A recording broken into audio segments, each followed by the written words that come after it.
Hi అండి, నమస్తే. Welcome to my channel master Manju బిజ్వేమ్లా. నేను మీ మంజుని. ఈరోజు మన రెసిపీ వచ్చేసి టమాటో సేర్వా. దోశల్లోకి మనం ఎక్కువగా కొబ్బరి చట్నీ, పల్లి చట్నీ, టమాటో చట్నీ ఇవే ఎక్కువగా మనం చేసుకుంటూ ఉంటాం కదండి. ఒకసారి ఈ టమాటో సేర్వా ట్రై చేయండి. దోశల్లోకి చాలా చాలా బాగుంటుంది. మరి లేట్ చేయకుండా వీడియోలోకి వెళ్ళిపోదాం. స్టవ్ మీద ఒక కడాయి పెట్టుకొని అందులో ఒక స్పూన్ ఆయిల్ వేసుకొని కొన్ని జీడిపప్పు వేసి ఇవి కాస్త వేగాక అందులోకి సన్నగా కట్ చేసి పెట్టుకున్న ఎండు కొబ్బరి ముక్కలను కూడా వేసి అవి కూడా కాస్త వేయించుకోవాలి.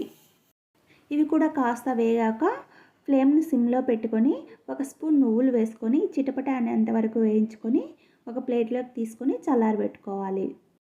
తర్వాత 3 పెద్ద సైజు టమోటాలు తీసుకొని ఇలా చిన్న ముక్కలుగా కట్ చేసుకొని అలాగే 2 ఆనియన్లను తీసుకొని ఇలా ముక్కలుగా కట్ చేసుకొని మిక్సీ వేసుకోవాలి. చూడండి, టమోటాలను మెత్తగా మిక్సీ కొట్టుకోవాలి. ఆనియన్స్ వచ్చేసి కొంచెం కచ్చాపచ్చాగా గ్రైండ్ చేసుకోవాలి. అలాగే మనం ముందుగా వేయించి పెట్టుకున్న ఎండు కొబ్బరి, నువ్వులు, జీడిపప్పు పేస్ట్ను కూడా మిక్సీ కొట్టుకొని అన్నీ పక్కన పెట్టుకోవాలి.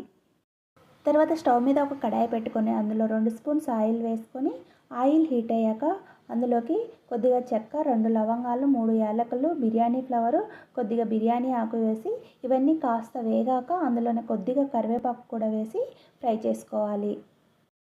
ఇవన్నీ కాస్త వేగాక మనం ముందుగా మిక్సీ కొట్టుకున్న ఆనియన్ పేస్ట్ను ఇందులో వేసి పచ్చివాసన పోయేంత వరకు వేయించుకోవాలి. ఇది బాగా మగ్గాక అందులోకి ముందుగా కొట్టి పెట్టుకున్న టమాటో పేస్ట్ను కూడా వేసి ఒకసారి బాగా మిక్స్ చేసుకొని మూత పెట్టి ఒక 5 మినిట్స్ పాటు దీన్ని బాగా ఉడికించుకోవాలి. 5 మినిట్స్ తర్వాత చూడండి, ఆయిల్ అంతా పైకి తేలింది కదా. ఇప్పుడు ఒకసారి బాగా కలుపుకొని ఇందులోకి కొద్దిగా పసుపు, రుచికి సరిపడినంత సాల్ట్, కొద్దిగా కారం మీ స్పైసీకి తగ్గట్టు వేసుకోవాలి.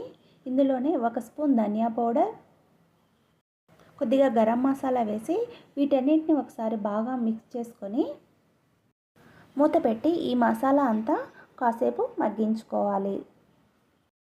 చూడండి, మసాలా అంతా బాగా మగ్గింది కదా. ఇది ఒకసారి బాగా కలుపుకొని ఇందులోకి మనం ముందుగా మిక్సీ పెట్టుకున్న కొబ్బరి, జీడిపప్పు పేస్ట్ను ఇందులోకి యాడ్ చేసి ఒకసారి కలుపుకొని ఈ మసాలా అంతా కాస్త గట్టిపడేంత వరకు మగ్గించుకుందాం మూత పెట్టి. చూడండి, ఈ మసాలా అంతా బాగా దగ్గరగా అయ్యి నూనె పైకి తేలుతుంది కదా. ఇప్పుడు ఇది ఒకసారి బాగా మిక్స్ చేసుకొని ఇందులోకి వాటర్ని యాడ్ చేసుకోవాలి. ఈ మసాలా అంతా బాగా మగ్గించుకుంటేనే సేర్వా అనేది టేస్టీగా వస్తుందండి. ఇందులోకి నేను 1 గ్లాస్ వాటర్ని యాడ్ చేసుకుంటున్నాను. దీన్ని అంతటిని ఒకసారి బాగా మిక్స్ చేసుకొని మనకు సాల్ట్, కారం అవి తక్కువైతే ఇప్పుడే అడ్జస్ట్ చేసుకోవాలి. ఇందులోకి ఇలా సన్నగా కట్ చేసి పెట్టుకున్న 2 పచ్చిమిర్చిని యాడ్ చేసుకోవాలి. ఇలా పచ్చిమిర్చి యాడ్ చేసుకోవడం వల్ల ఆ పచ్చిమిర్చి టేస్ట్ అనేది సేర్వాలో చాలా టేస్టీగా ఉంటుంది. ఇందులోకి కస్తూరి మేతిని ఇలా క్రష్ చేసుకొని వేసుకోవాలి. ఒకసారి కలుపుకొని మూత పెట్టి దీనిని ఒక 5 మినిట్స్ పాటు ఉడికించుకోవాలి. చూడండి, బాగా ఉడికిపోయింది కదా. మనకు ఈ కన్సిస్టెన్సీలో వస్తే సరిపోతుంది. మరీ పలుచగా ఉండకూడదు, అలానే గట్టిగా కూడా ఉండకూడదు. మీడియం కన్సిస్టెన్సీలో ఉంటే సేర్వా అనేది పర్ఫెక్ట్గా సరిపోతుంది. ఇప్పుడు స్టవ్ కట్టేసి ఒక బౌల్లోకి తీసుకొని సర్వ్ చేసుకుందాం. ఇది దోశలోకి చాలా చాలా బాగుంటుందండి. అలాగే దోశలోకే కాకుండా చపాతీలోకి, బిర్యానీ రైస్లోకి కూడా చాలా బాగుంటుంది. ఈ సేర్వా చేసి పిల్లలకు దోశ ఇచ్చారంటే 1కి పట్టు 2 తింటారండి. అంత బాగుంటుంది. ప్లీజ్ లైక్ చేయండి.